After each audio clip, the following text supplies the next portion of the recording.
Welcome everybody to GoLocal Live. I'm Josh Fenton, CEO and co-founder. I want to welcome everybody to a special 4 o'clock episode. We have the man behind the hit series on Netflix, Who Killed Malcolm X, a very in-depth series on the death and who was prosecuted. Abdur-Rahman Muhammad, thanks for joining us. It's my pleasure, my pleasure. You have just splashed onto the national scene over the past few months on one of the most interesting documentary series I think ever been on any of the networks that are now emerging. But the little known is that you're from Providence, Rhode Island, grew up down in Fox Point on Wickenden Street, attended Hope High School. Let's start in Providence, Rhode Island. Tell us about growing up in Providence. Oh, I loved it. I loved it. I had a very, very idyllic childhood. I was born right across the street from the old pool on Wickenden Street, where the Boys Club is now. And on that property was the house of George M. Cohan, the famed orchestrator, the famed composer, I should say. Absolutely. And we lived on East Street as well. And we also lived in Wiggins Village for a time, but I'm a Fox Point kid, went to Hope High School, and, just had a great childhood there. So you've gone on, and I'm going to double back to Hope High School in a second. You went on to Howard University, and then really of your own interest, passion, really became the foremost expert researcher on the issue of Malcolm X, correct? Malcolm X in general, and in particular his assassination. That's correct. And what was the passion? What was the trigger? Did it take place earlier reading the Autobiography of Malcolm X? Did it take place at Hope High School? Did it take place at Howard? Or was it just as you became more involved with the Nation of Islam, the more interest driving your research and interest? Well, I first heard Malcolm X's voice in Hope High School, in the boys' room, bathroom. One of my friends was playing his tape of his lecture in the bathroom.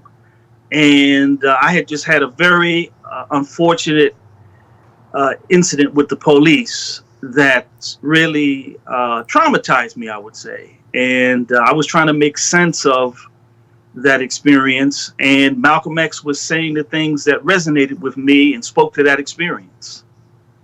You go to Howard, you come out of Howard, you start your career. When was the serious research trigger? The serious research trigger was about the mid-'80s, about 1986 or so. That's when I became a Muslim and became part of the Muslim community, where I began to hear things. I was first introduced to the subject, though, around 1980 or so when I first entered Howard. One of the confessed assassins, or the only, I should say, confessed assassin, Talmadge Hayer, he was doing a number of television interviews at that time because he was trying to exonerate the two men that were convicted with him for the assassination of Malcolm X. And around that time, he was naming names. In the late 70s, he had filed a couple of affidavits. We had given the men's names and where they lived and what they did for a living and so on and so forth. But nothing ever became of it. And I just thought it was a grave injustice that no one in government or law enforcement wanted to get to the bottom of it.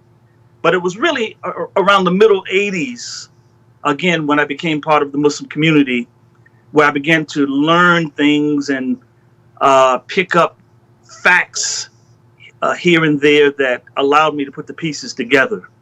And in the mid-1980s in Washington, D.C., I worked down there. Nation of Islam, Louis Farrakhan was a major political power. Major player, major. Yes, he was. Had significant influence over the city of Washington, had a major factor in areas of poverty, in bringing jobs, discipline, fighting against crime. It was a huge drug city in the 1980s. I believe in 85 or 86, it was the murder capital of the United States. That started to change under the influence of the Nation of Islam.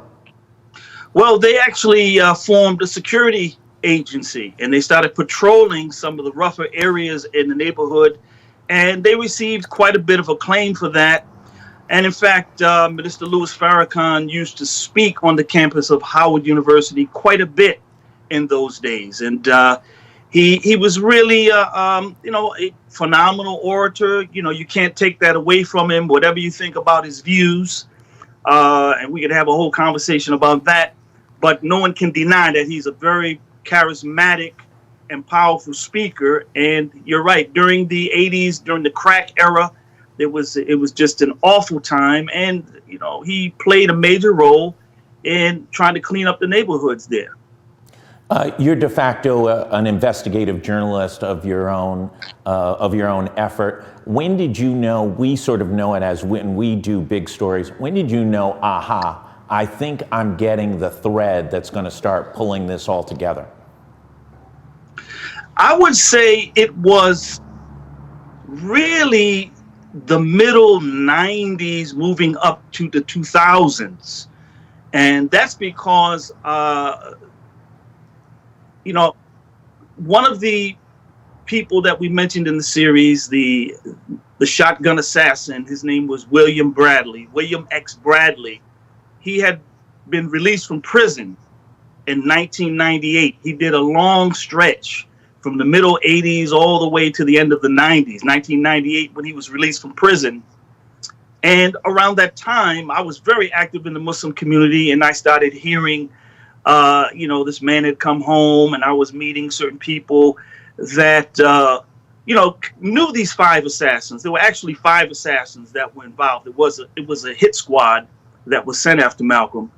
And around the middle 90s, early 2000s is when it really started, picking up steam. And listen, you've said it publicly. I think all of us who delve into these things. When did you start to fear the ramifications of making these discoveries and start articulating them publicly?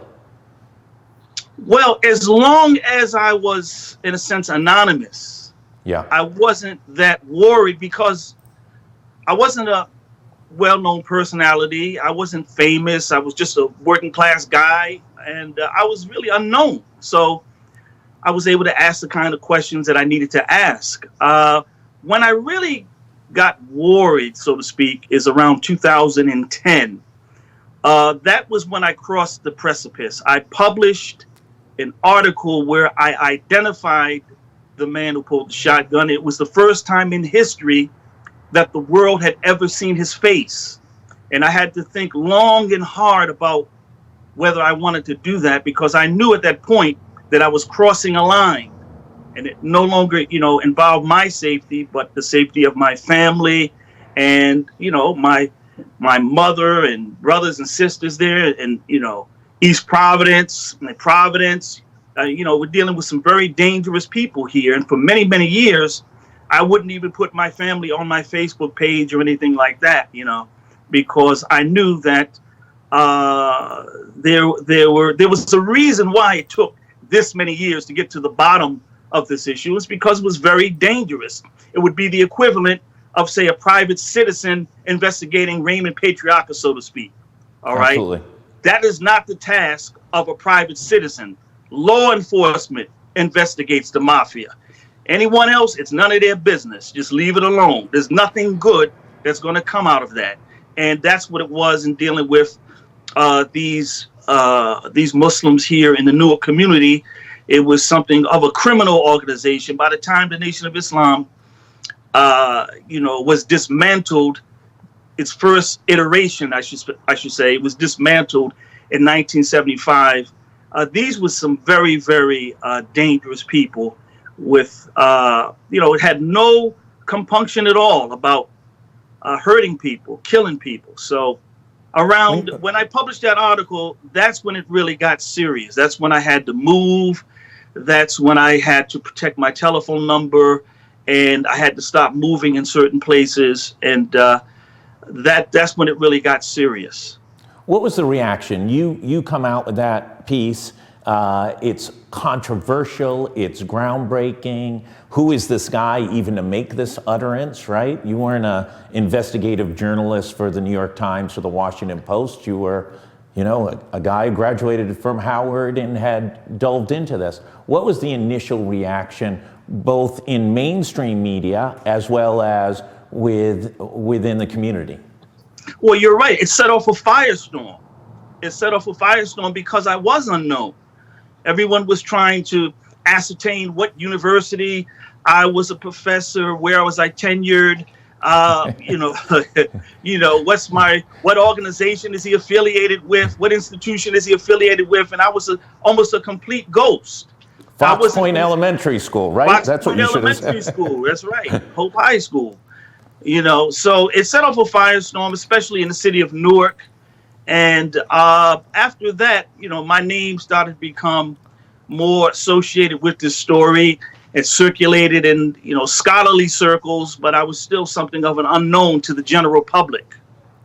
And when did you get the attention of documentary makers, more mainstream media? I mean, right now, for the first quarter of this year, you've been the it guy. I mean, whether it's NBC News or the New York Times or the Washington Post, you broke the code. You unveiled this. Cyrus Vance, the district attorney in New York, is re-looking at the prosecution and examining this. And it's all through your hard work and a couple of colleagues, right, later on. Yeah, that is correct. I first came to national notice with the publication of a Pulitzer Prize winning book by Dr. Manning Marable of Columbia University. It was entitled Malcolm X, A Life of Reinvention. And in that book, Dr. Marable credited me with identifying the killers of Malcolm X. And unfortunately, 3 days before that book hit the bookshelves, Dr. Marable passed away. So he wasn't able to go on a media tour and talk about these findings and talk about these revelations. It was our thought and our plan that once the book hit the bookshelves and he went on the media circuit, that we would use the book to bring national attention to this outrage, this travesty of justice, all these many decades. But unfortunately, he passed away. So with, in his absence, the only thing that was left was this name, Abdur-Rahman Muhammad. He's in the New York Times. He's in the Washington Post. He's in the Newark Star Ledger. But who is he? Who is this guy? And that's when the different media outlets and production companies and journalists were seeking me out to find out who is he? Where's he from? What's his background? And that's what kind of got the ball going. And the ball gets going. You produce it over in 2019. It takes a long time to produce that series. It breaks about 3 years. About 3 years. Mm-hmm. And it breaks and it shakes up everything. It's the #1 watched series on Netflix. And how have you felt that documentary has been as impactful as it could be and should be in trying to correct the justice? There's a wildly interesting quote, and I can't remember who says it, but it's the demonstration that the two men who are still in prison clearly couldn't have done it because they're still alive in prison, right? If they had actually done it, they'd be dead in prison for killing Malcolm X. Folks in prison knew that they were innocent, correct? That is correct. Now, they've been out a long time. One of them, sadly, is deceased. He passed away in 2009. His name was Thomas 15X Johnson, and he changed his name to Khalil Islam. He passed away in 2009. He was released in 1987. He actually did 22 years. The other man's name is in our series. Today, he's Muhammad Abdulaziz, but at that time, he was called Norman 3X Butler. And they were both enforcers in the Nation of Islam. And you are correct. They served over 2 decades for a crime that they did not commit. And the prison community and the Nation of Islam knew they didn't commit it. Everyone knows they didn't commit it. Everyone knows they didn't commit it. Why Even law enforcement knows they didn't commit it. Why wasn't there more outrage? You know, we've seen it in the cases of Hurricane Carter or other folks who are unfairly convicted and incarcerated. Why wasn't there more of that celebrity involvement to be able to resurrect this incident and come to justice? Well, there's a number of reasons for that. One is fear, okay? There's a fear factor. A lot of folks look at me as being, they've called me courageous or brave or what have you. But the truth of the matter is, at that time, these assassins were still quite young men, you know what I'm saying, and still capable of enacting some type of retribution for anyone who wanted to dig into this matter. They wanted to take the secret to their grave, so to speak. So there was a fear factor. Also, there was resistance on the behalf of the Shabazz family, Malcolm's wife and children, that they didn't want to relive, you know, the trauma of that period. Remember that 1 week before Malcolm was assassinated, his home was firebombed. Right. You know, and there was a general sense it's just better to let sleeping dogs lie. And also keep in mind, too, that Malcolm X was not viewed like Dr. Martin Luther King. You know, this was seen as a sort of black on black crime, you know, like who killed Biggie or who killed Tupac. You know, right. I mean, there really was no energy to try to get to the bottom of it. It just kind of died. And it was a dead letter, really, until 2010, when I published that groundbreaking article, For the First Time in History, The Face of William Bradley, Shotgun Assassin of Malcolm X. You can still pull it up. Listen, I know you're de facto the leading expert in one aspect of Malcolm X, and I don't want to take you to a place where it's outside your expertise, but you know enough, more than almost anyone alive. What if Malcolm X had not died? What would have been his legacy? He was driving a dialogue of confrontation, although that was starting to ebb. Where would he be in the history books now? You know, I've asked that question many, many, many times. I didn't say it was an original question. I just said it was a good question. No, I'm saying he was trying to turn a corner. 3 days before he was brutally cut down, he gave a statement to a reporter. And that statement is in the epilogue of his autobiography, the Autobiography of Malcolm X. 3 days before he was killed, he uttered these words. He said, "I'm man enough to tell you now that I don't know what my philosophy is, but I'm flexible." Okay. He characterized himself as a black nationalist, but then he started moving away from that. He started seeing that philosophy as a little too restrictive. He was making overtures to Dr. King.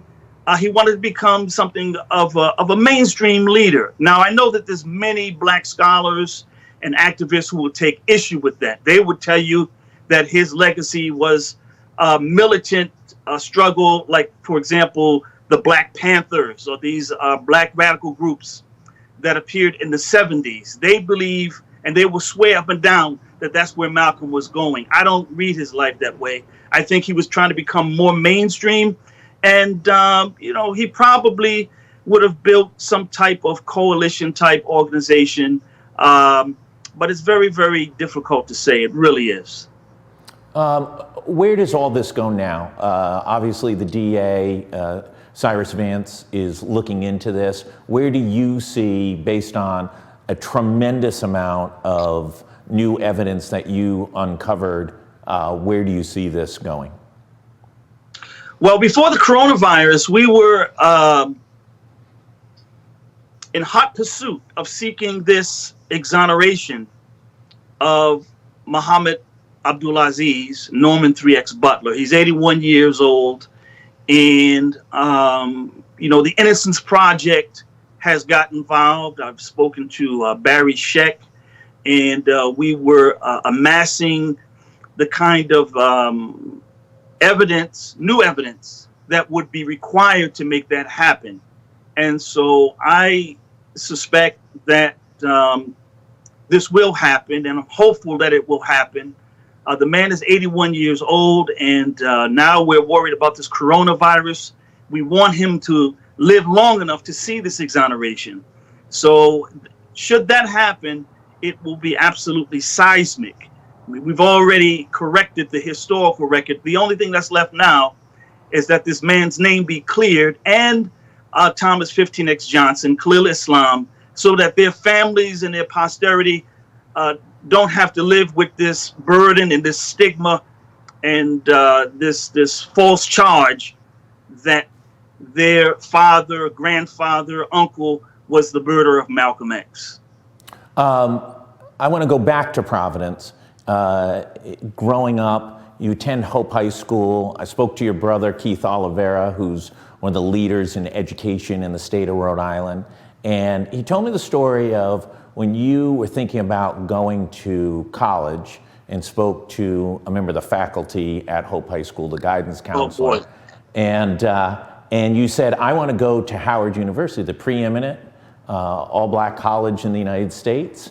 And as it was recounted to me, you were met with, maybe you should set your sights on CCRI. And in those days, it was probably still Reject, right? Rhode Island Junior College. And you bucked that and said, no, I'm going to Howard University. Talk about that incident when you were 18 years old and how that set the stage for everything you've accomplished since, and what other young men and women in Providence how they can use that. Well, I'm a proud Hope High alum, and I want to give a shout out to one of those great counselors, Miss Jean Burns. Love you, Jean. Jean sent me to Washington, D.C., I believe in my senior year on a class trip, and that's how I first learned about Howard University. So I want to shout out Hope High School and extend my love to the community there, the students and the principal. But yeah, I did have a guidance counselor who told me point blank when I was filling out my applications to Howard. He told me that forget about it. You're not Howard University material, and that it wounded me really. It was sort of the kind of thing that was told to Malcolm X when he told his English teacher he wanted to be a lawyer. And he said, his teacher said, that's not a good career for an N-word, because no one's going to hire you. You're good with your hands. Why don't you be a carpenter? And so it was the last thing I ever did in life. It was going to be to get a degree from Howard University, just because, of that statement. And, to be fair, if you looked at my transcript and my background, I was the first one in my family went to college, and I had more desire than I had the grades, but I made it happen, and I'm very proud of that. And I'm very proud alum of Howard University, and I'm glad that I brought distinction to this very fine and venerable institution. Where do you go next? Do you take on other issues? Do you follow this through? Do you look into other issues that you have concerns about injustice? What's the future mean for you? Well, I have other things that I want to do.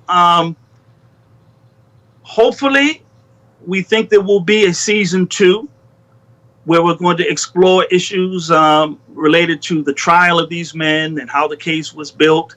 There's a very strong possibility that you're going to see the faces of at least some of the other assassins that you do not see in Series 1. But I'm also working on a book, soon to be released, a biographical sketch of William X. Bradley, al-Mustafa Shabazz, the shotgun assassin of Malcolm X. It's going to be a very small volume. And I'm working on an online course, a scholarly treatment, a deep dive into the Autobiography of Malcolm X by Alex Haley and Malcolm X. It's going to be a very, very detailed and scholarly treatment of the life of Malcolm X from birth until that fateful day, February 21st, 1965. Last word, I leave it to you, sir. I just want to say that I love Providence. I love my family there and my friends, and I hope that I have made the community proud. And we're great people, we're a great community, and I can't wait to get back home and see everybody and get caught up. Oh, and one more thing. We got to get Keith Oliveira to run for mayor. That's a strong endorsement. Top researcher, thinker in America is endorsing Keith Oliveira for mayor of Providence. I most certainly am. And that's not because he's my brother. Keith Oliveira has an unbelievable legacy commitment to improving education for children in Rhode Island and specifically in Providence. It is hard to match what Keith Oliveira has done in his roles as charter schools and much further beyond. Thank you so much for joining us today. Stay safe in Washington, D.C. We hope to check back with you in the future. I really appreciate you taking the time. For everybody else, thanks so much for tuning in. We'll be back potentially later tonight on some issues. Stay tuned for more on the site, on GoLocal Prov. Thank you, everybody, for tuning in. Thank you, Josh.